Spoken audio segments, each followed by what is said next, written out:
Melambung akibat cuaca buruk, harga ikan di pasar Uwamangu terpantau turun. Pasokan yang melimpah menjadi pemicu.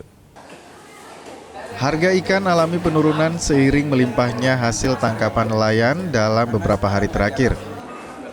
Ikan kini dijual di kisaran Rp65.000 per tali hingga Rp70.000 per tali.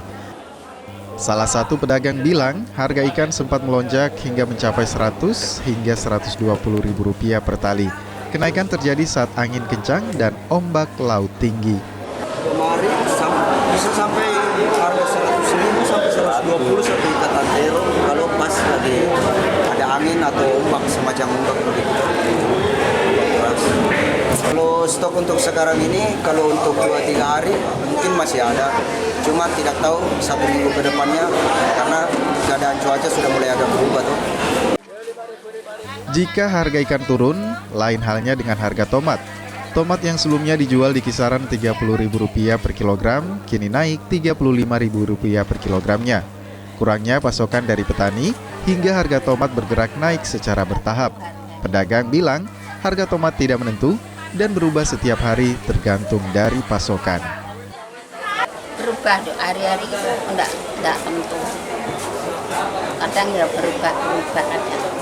Enggak tentu di sini itu. Kadang-kadang orang jual itu enggak sama. Kemarin ya jual 30 kemarin, tapi hari ini ambilnya saja sekarang 30 sekarang. Jadi jualnya 35 hari ini. Enggak tentu hari-hari.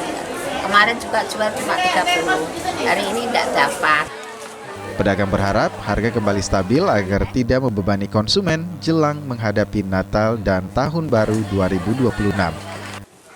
Tim Liputan Kompas TV Merauke, Papua Selatan.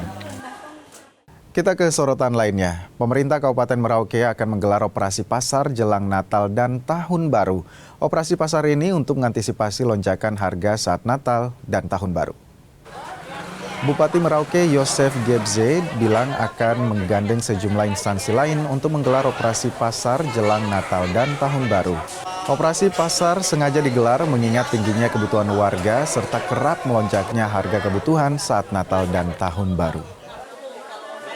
Pada kesempatan menjelang Natal dan Tahun Baru, pemerintah daerah merasa perlu untuk melakukan pemantauan terhadap harga bahan pokok di pasar maupun di beberapa lokasi yang ditentukan, sehingga kita bisa memiliki data yang valid terkait dengan harga bahan pokok di Kabupaten Merauke, sehingga kita harapkan tidak terjadi inflasi.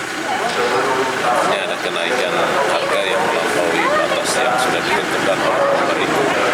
Ini harga beras, minyak goreng, dan lain sebagainya. Sejauh ini harga yang terpantau seperti apa Pak di lapangan? Masih stabil? Ya, hingga saat ini masih stabil di Kabupaten Merauke.